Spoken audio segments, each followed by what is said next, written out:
زہر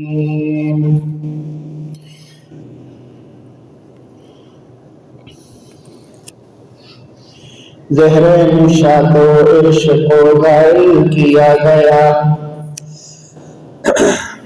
زہر نشاط و عشق و غائل کیا گیا، پھر کیف عشق کے اسے قابل کیا گیا۔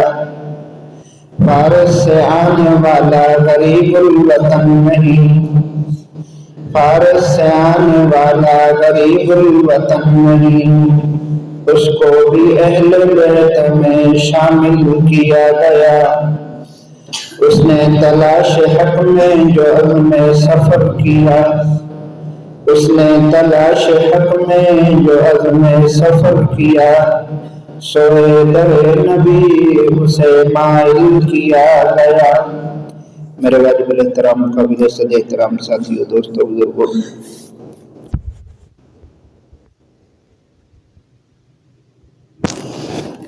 ماہ جمادی الثانی کی آج 13 تاریخ ہے۔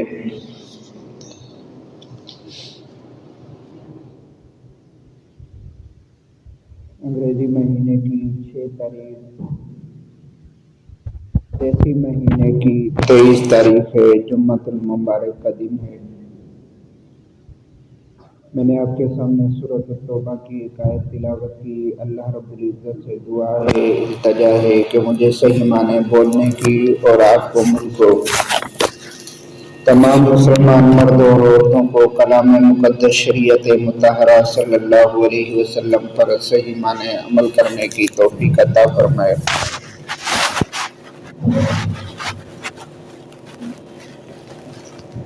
یہی جمادی الثانی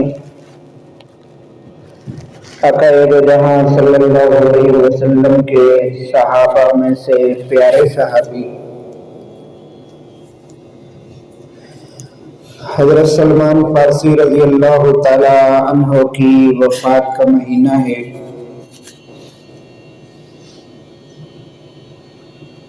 اسی مہینے کی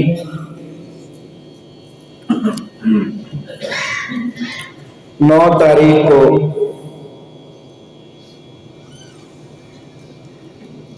راہ حق کا متلاشی آقا دو جہاں صلی اللہ علیہ وسلم کو تلاش کرنے والا ملک فارس کا مسافر، مدینے کا ایک اجنبی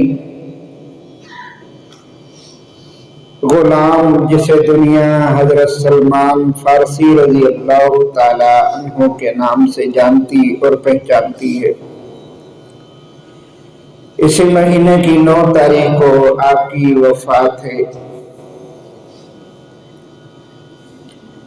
حضرت سلمان فارسی رضی اللہ تعالی عنہ حقیقت کے اندر مجوسی نسل تھی، بلکہ یہاں تک کہا گیا کہ بادشاہ کے دربار کے اندر آگ جلانے والے حضرت سلمان فارسی رضی اللہ تعالی عنہ کے والد گورنر تھے، جسے بادشاہ نے یہ ذمہ لگایا ہوا تھا کہ اس آگ کو بجھنے نہیں دینا، اگر یہ آگ بجھ گئی تو ایسے سمجھو ہمارا خدا ختم ہو جائے گا۔ تو وہ آگ جو بادشاہ کے دربار میں کئی سالوں سے جل رہی تھی، اسی آگ کو جلانے والے حضرت سلمان فارسی رضی اللہ تعالیٰ عنہ کے والد ہی بادشاہ کے دربار میں گورنر تھے۔ گورنر کا بیٹا ہو،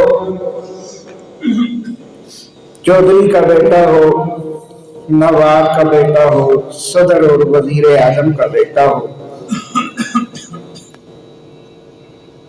تو پیسے کے اندر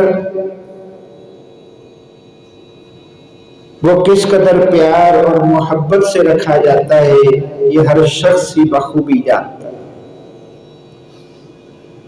اور اس کے علاوہ باپ کے پاس اگر دنیا کی ہر چیز موجود ہو تو وہ باپ اپنی اولاد کو کس انداز میں رکھتا ہے یہ بھی ہر باپ جانتا ہے۔ حضرت سلمان فارسی رضی اللہ تعالیٰ عنہ بھی انہی لوگوں میں سے تھے۔ فرماتے ہیں کہ باہر کا کام کرنا تو دور کی بات ہے، میں نے کبھی گھر کا کام بھی نہیں کیا۔ مجھے میرے والدین نے اس قدر پیار اور محبت کے اندر رکھا ہو۔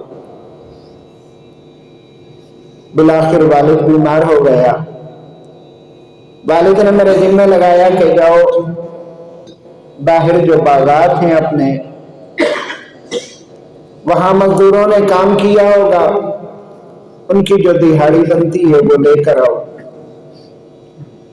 اور والد نے یہ بھی وصیت کی، ہاں یہ بھی خیال رکھنا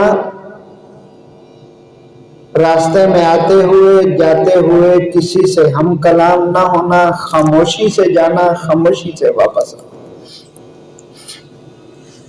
حضرت سلمان فارسی رضی اللہ تعالیٰ عنہ فرماتے ہیں میں خاموشی سے جا رہا تھا، مجھے راستہ معلوم نہ تھا، میں نے ایک شخص سے راستہ پوچھا، اس نے مجھ سے میرا تعارف پوچھا، میں نے بتا دیا گورنر کا بیٹا ہوں، سلمان نام۔ ہم کلام ہوا، اس کے اخلاق سے متاثر ہو کر حضرت سلمان فارسی نے اس سے پوچھا کہ تم کیا کرتے ہو، تم کون ہو؟ تو اس شخص نے کہا کہ سامنے جو گرجا نظر آ رہا ہے میں اسی گرجے کا پادری ہوں، اگر کبھی بھی مجھ سے ملاقات کرنی ہو تو اس گرجے میں آ جانا، میری ملاقات وہاں ہو جائے۔ حضرت سلمان فارسی چلے گئے اس کے گرجے میں۔ اس وقت حضرت عیسیٰ علیہ نبینا علیہ السلام کے دین کا دور دورہ تھا۔ پادری نے آپ کو دعوت دی، آپ اس سے متاثر ہو کر حضرت عیسیٰ علیہ نبینا علیہ السلام پر ایمان لے۔ پھر حضرت سلمان فارسی نے فرمایا کہ دین تو حقیقت کے اندر یہی ہے جسے تم سنبھال رہے ہو۔ میرا والد جو صدیوں سے اس آگ کو جلا رہا ہے، ہم اس کی عبادت کر رہے ہیں، بھلا یہ کیسا خدا ہے کہ جسے جلائیں بھی ہم خود اور پھر ضرورتیں بھی ہم اس سے مانگیں۔ تمہارا دین سچا ہے، میں تمہارے دین کے متعلق اور پڑھنا چاہتا ہوں، تمہارے دین کی تعلیم حاصل کرنا چاہتا ہوں۔ تو پادری کہنے لگا کہ یہاں سے فلاں شہر میں ہمارے دین کا بہت بڑا مرکز ہے، وہاں بڑے علماء رہتے ہیں، آپ نے اگر تعلیم حاصل کرنی ہے تو وہاں چلے جائیں۔ حضرت سلمان فارسی نے پوچھا کہ میں کیسے جا سکتا ہوں وہاں؟ کہا کہ اس شہر کا ایک قافلہ آیا ہوا ہے جو ایک نہ ایک دن واپس جائے گا، اگر تم کہو تو جب وہ جانے لگے تو میں اس کا پیغام دے دوں۔ تو حضرت سلمان فارسی نے فرمایا کہ ضرور، مجھے ان کا ضرور بتا۔ روایات میں یہاں تک آتا ہے آپ کے باپ کو آپ کے ایمان لانے کی خبر معلوم ہو گئی، اس نے آپ کو بیڑیوں سے باندھ کر رکھا ہوا۔ جس دن وہ قافلہ روانہ ہونا تھا، حضرت سلمان فارسی کو پیغام آیا، آپ نے بیڑیاں کھولی اور اس قافلے کے ساتھ رات کے اندھیرے میں چل دی۔ وہ قافلہ اس شہر میں پہنچا، عالم سے ملاقات ہوئی۔ وہ عالم تاریخ میں آتا ہے بڑی عمر کا تھا، اس کی زندگی نے اس سے وفا نہ کی، وہ چند دن زندہ رہا اور پھر فوت ہونے لگا۔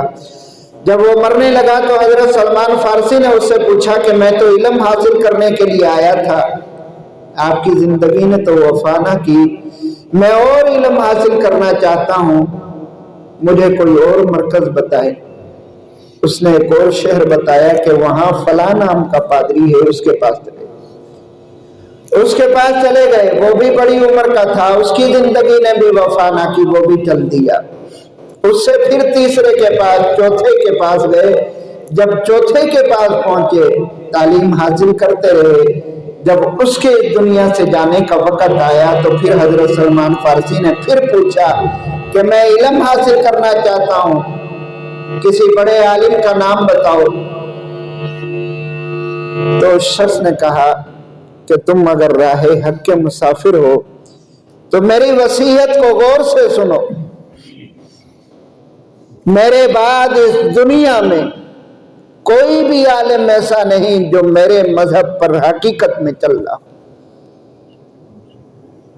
جو حقیقت میں میرے مذہب پر صحیح راستے پر حضرت عیسیٰ علیہ نبینا علیہ السلام کی سنت پر چل رہا، کوئی بھی عالم ایسا نہیں۔ ہاں ایک وصیت کرتا ہوں تمہیں، یہ وقت بتا رہا ہے، یہ وقت بتا رہا ہے کہ نبی آخر الزمان صلی اللہ علیہ وسلم کی ولادت اور وہ مبعوث ہو کر مدینے میں تشریف لائیں گے۔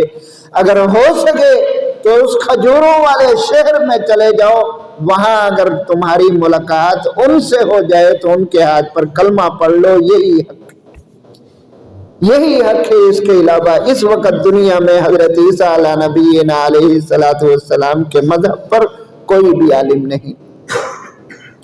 حضرت سلمان فارسی رضی اللہ تعالیٰ عنہ نے مدینہ یثرب کا سفر باندھا، ایک قافلے کے ساتھ جا رہے ہیں، قافلے والوں نے راستے میں بے وفائی کی، آپ کا سامان بھی لے لیا اور آپ کو غلام بنا کر مدینہ میں آ کر بیچ دیا۔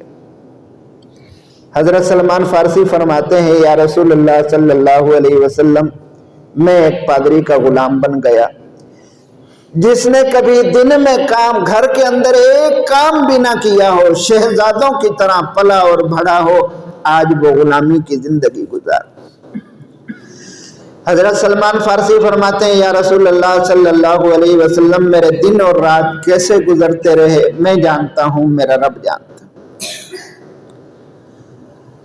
ایک مرتبہ کام کر رہے ہیں، درخت پر چڑھے ہوئے ہیں، پادری یہودی جو مالک ہے وہ درخت کے نیچے بیٹھا ہوا ہے، فرماتے ہیں یا رسول اللہ صلی اللہ علیہ وسلم، اس کا دوست آیا، اس کے دوست نے آ کر میرے مالک یہودی سے کہا کہ تمہیں معلوم ہے کیا ہوا؟ اس نے پوچھا کہ بھائی کیا ہوا؟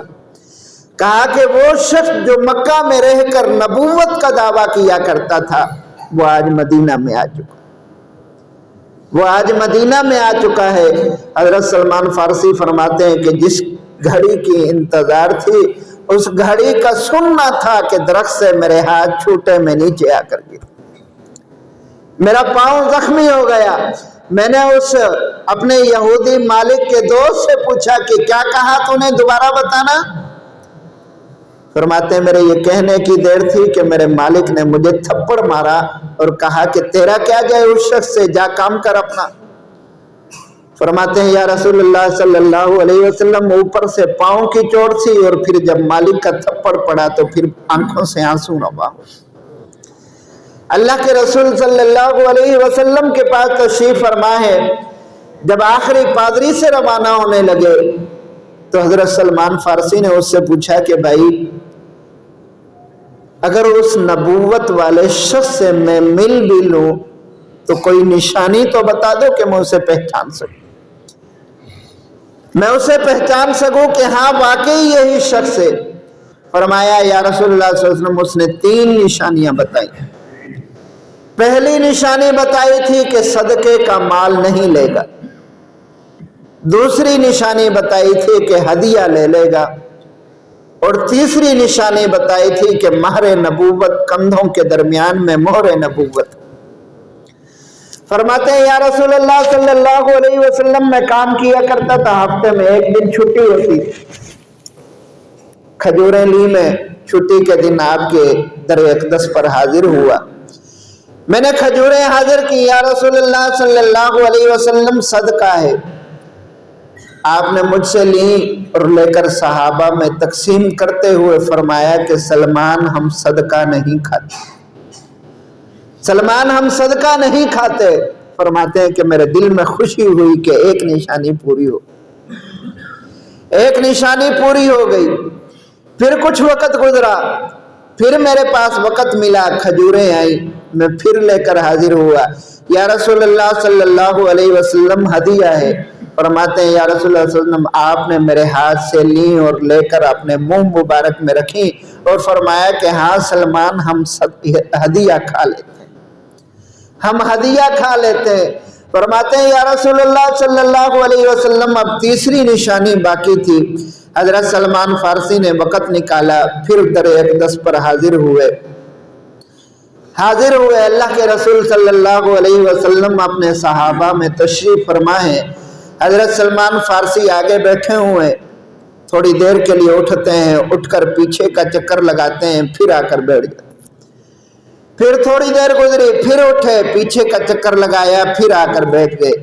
جب تیسری مرتبہ اٹھا، اللہ کے رسول صلی اللہ علیہ وسلم نے مجھے دیکھا تو دیکھ کر اپنی قمیض مبارک، کملی مبارک اٹھائی اور اٹھا کر دیکھا اور اٹھا کر کہا کہ سلمان دیکھ لو کیا دیکھنا چاہتے ہو، سلمان دیکھ لو جس چیز کو تلاش کرنا چاہتے ہو۔ فرماتے ہیں یا رسول اللہ صلی اللہ علیہ وسلم جب مہر نبوت دیکھی دونوں کندھوں کے درمیان میں، خدا کی قسم مجھے دنیا بھی مل گئی، مجھے آخرت بھی مل گئی۔ میں اپنے گھر سے جدا ہوا تھا، راستے میں بھٹکتا رہا، لوٹا گیا، چوروں اور ڈکیتوں کے ساتھ میرا ہم سفر رہا، میں نے پادریوں سے دھکے کھائے۔ یا رسول اللہ صلی اللہ علیہ وسلم جب مہر نبوت دونوں کندھوں کے درمیان میں دیکھی تو اپنے تمام دکھ بھلا بیٹھے، اپنے تمام دکھ بھلا بیٹھے۔ اللہ کے رسول صلی اللہ علیہ وسلم کے بعد حضرت سلمان فارسی مہر نبوت دیکھنے کے بعد کلمہ پڑھ کر مسلمان ہو گئے، کیونکہ غلام تھے، پھر وقت ملتا تو پھر آتے، پھر وقت ملتا تو پھر آتے۔ ایک مرتبہ آقا دو جہاں صلی اللہ علیہ وسلم نے فرمایا کہ سلمان اتنے دنوں بعد آتے ہو، جلدی آیا کرو نا، ہمیں تمہاری یاد آتی ہے۔ سلمان اتنے دنوں بعد آتے ہو، جلدی آیا کرو، ہمیں تمہاری یاد آتی ہے۔ حضرت سلمان فارسی فرماتے ہیں یا رسول اللہ صلی اللہ علیہ وسلم میں کیا کروں، میں تو غلام ہوں، میں اپنے مالک سے اجازت لیتا ہوں تو پھر آتا ہوں، جب اجازت ملتی ہے تو پھر آتا ہوں۔ میرے آقا نے فرمایا کہ سلمان اپنے مالک سے پوچھو تمہاری کیا قیمت مانگتا ہے، اپنے مالک سے پوچھو کہ قیمت کیا مانگتا ہے۔ حضرت سلمان فارسی رضی اللہ تعالیٰ عنہ فرماتے ہیں میں اپنے مالک کے پاس پہنچا اور کہا کہ آزاد کر دو مجھے۔ مالک نے سنا تو سن کر کہنے لگا دماغ صحیح ہے تمہارا، 2 ٹائم کی روٹی مجھ سے کھاتے ہو، بدن پر کپڑا میرا خریدا ہوا ہے، 1 روپیہ بھی کما کر نہیں دے سکتے اور مجھے اپنی قیمت دو گے۔ حضرت سلمان فارسی فرماتے ہیں میں نے پھر کہا کہ جو قیمت رکھو گے میں دینے کے لیے تیار ہوں، مجھے آزادی چاہیے۔ میرے مالک نے سنا تو سن کر کہنے لگا اگر آزاد ہونا چاہتے ہو تو یاد رکھو 300 درختوں کا لگا ہوا ایسا باغ مجھے دو کہ جس پر کھجوریں لگی ہوئی ہوں اور پکی ہوئی ہوں۔